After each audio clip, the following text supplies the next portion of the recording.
Tell us about a strange noise that you heard. Okay, so I live in a, it's not a super old house or whatever, but the house was built in like the late 60s or whatever.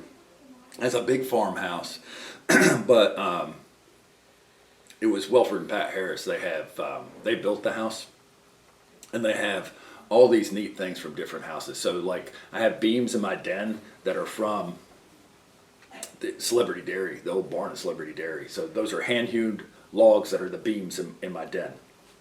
And we have a big rock fireplace, and it's actually broken millstones from the Rocky River for a piece of property that Welford owned. And we have a mantle in our den that is from an old church. We have floors that came from another building out of downtown Silver City. So there's all these. It's not a super old house, but it's a farmhouse style, and it has all these things that are borrowed from very, very old houses and properties and everything. And so Penny and I are asleep one night, and she wakes me up, and she's like, "Do you hear that?"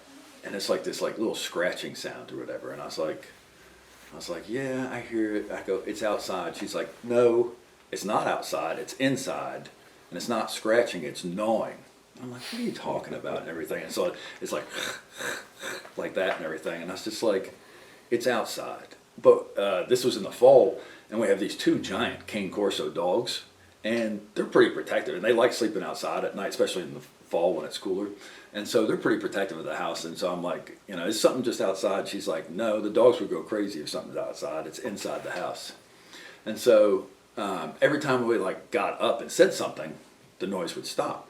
But like as we were trying to go to sleep, or after I fell asleep and she's still awake, she would hear that gnawing sound again. And so the next morning, I go into the crawl space, and there's like sawdust in the crawl space, like on the floor. But I look up, I can't see anything. There's like no holes, nothing or whatever. So like I thought maybe like through one of the vents or something, a raccoon or something got in there. But it's just like this huge gnawing sound and everything.